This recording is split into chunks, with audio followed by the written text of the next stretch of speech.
श्री राम ज्योतिष India YouTube channel में सभी ज्योतिष प्रेमियों का स्वागत है।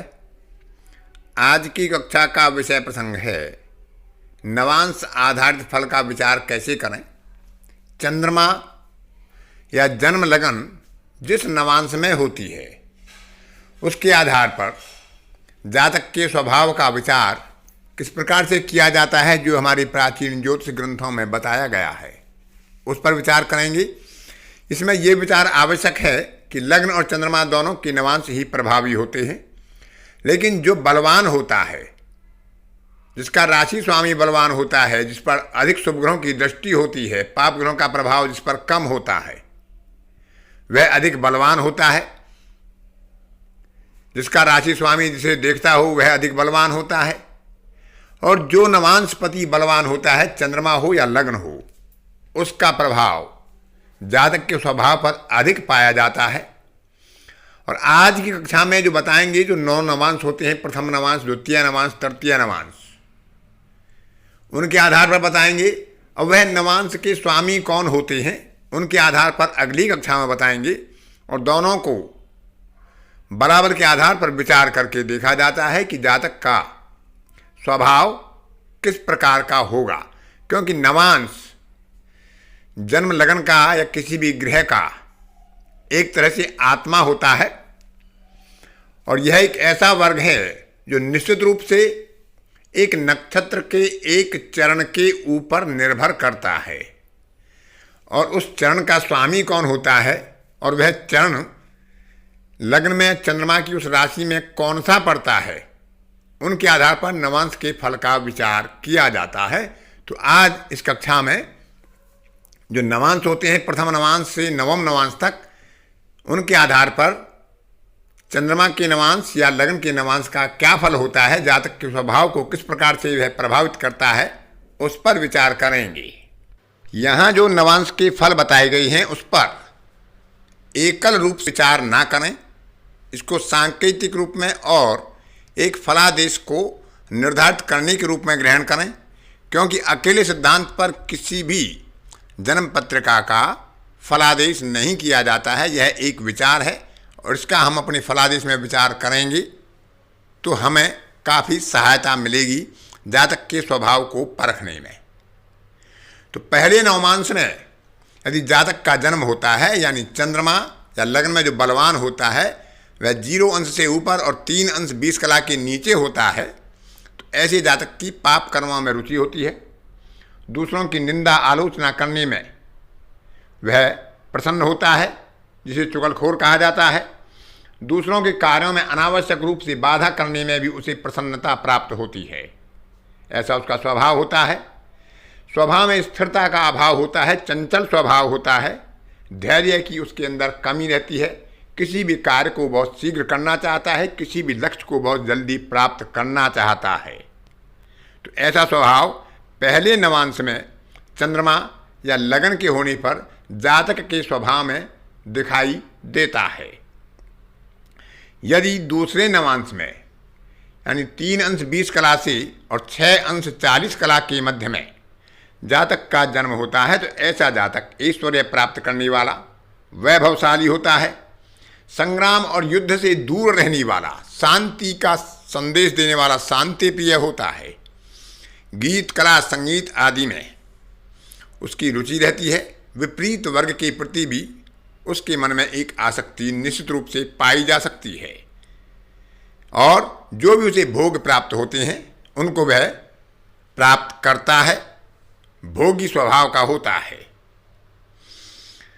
यदि तीसरे नवांश में यानी 6 अंश 40 कला से और 10 अंश के मध्य में जातक का जन्म होता है, चंद्रमा के आधार पर या लगन के आधार पर जो भी बलवान हो, तो ऐसा जातक धर्मात्मा स्वभाव का होता है।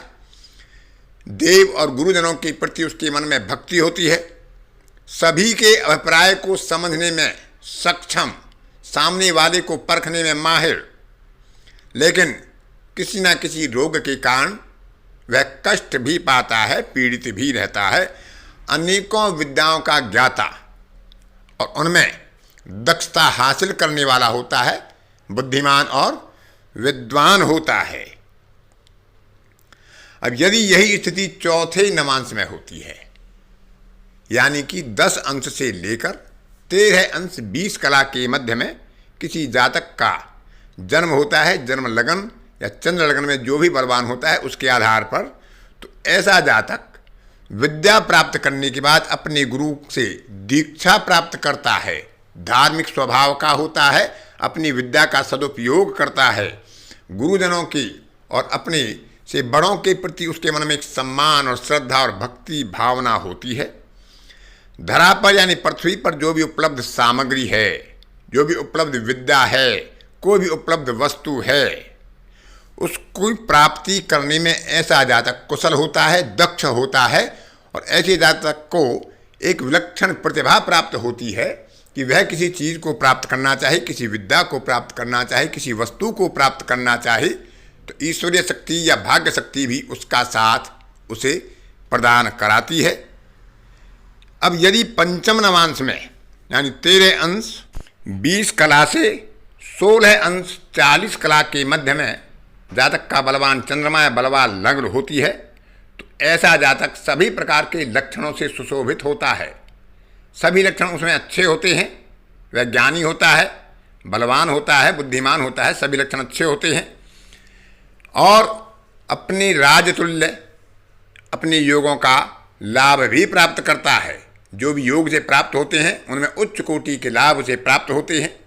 ऐसा जातक दीर्घायु होता है, अनेकों पुत्रों से युक्त और बहुप्रजावान या बहुपुत्रवान की संज्ञा ज्योतिषकारों ने ऐसी व्यक्ति को दी है, क्योंकि यह नवांश बिल्कुल मध्य का नवांश होता है और यहाँ पर लग्न या चंद्रमा की स्थिति सर्वोत्तम और सबसे अधिक बलवान पाई जाती है।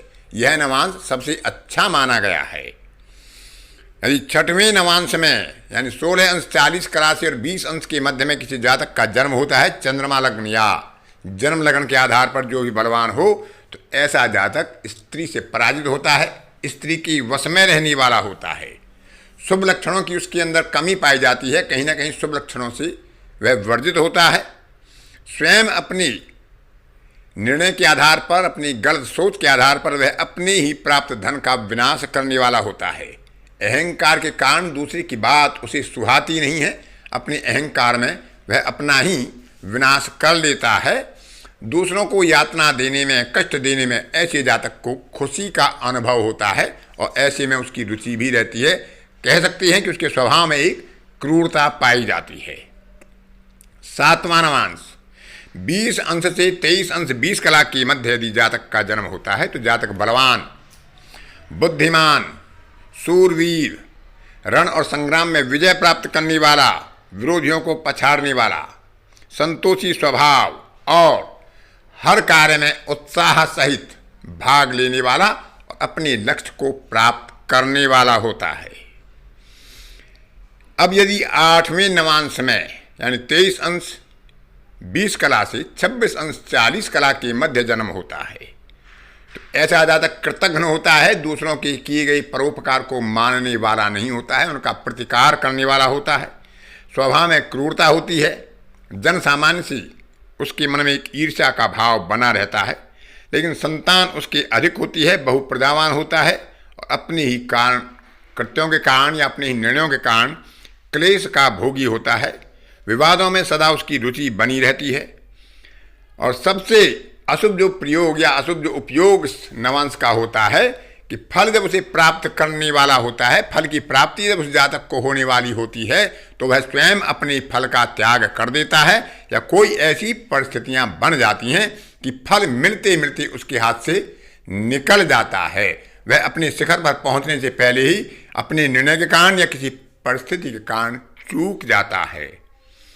नवम नवांश यानी अंतिम नवांश में यदि जातक का जन्म होता है, जो 26 अंश 40 कला से और 30 अंश के मध्य होता है, तो ऐसा जातक अनेक प्रकार की क्रियाओं में पारंगत होता है, बहुत चतुर होता है, प्रतापवान होता है, अपने कार्यों को अपनी पराक्रम के आधार पर आगे बढ़ाता है, अपनी इंद्रियों पर उसका नियंत्रण होता है, जितेंद्रिय होता है और अनेक प्रकार की या अनेकों संख्याओं में सेवक रखने वाला और उनसे सुख प्राप्त करने वाला ऐसा जातक होता है। तो इस तरह से जो 9 नवांश होते हैं उनके आधार पर हम सामान्य विचार कर सकते हैं। अगली कक्षा में ये विचार करेंगे कि उस नवांश का स्वामी कौन है, उसका भी प्रभाव जातक पर पड़ेगा, क्योंकि मेष राशि में पहला नवांश मंगल का होता है और वृष राशि में पहला नवांश शनि का होता है। इसी प्रकार जब मिथुन राशि में आते हैं तो पहला नवांश शुक्र का होता है और कर्क राशि का जो पहला नवांश है वो चंद्रमा का होता है। तो राशि स्वामी का भी प्रभाव, जो नवांश राशि का स्वामी होता है उसका प्रभाव भी जातक के ऊपर पड़ता है। तो उसका विचार अगली कक्षा में करेंगे और दोनों का सम्यक विचार करने के बाद ही हम किसी जातक के स्वभाव का आकलन फलादेश के रूप में कर सकते हैं। तो आज की कक्षा में इतना ही। अन्य किसी कक्षा में फिर किसी नए विषय पर आपसे मुलाकात होगी। तब तक के लिए अपनी वाणी को विराम देता हूँ। धन्यवाद।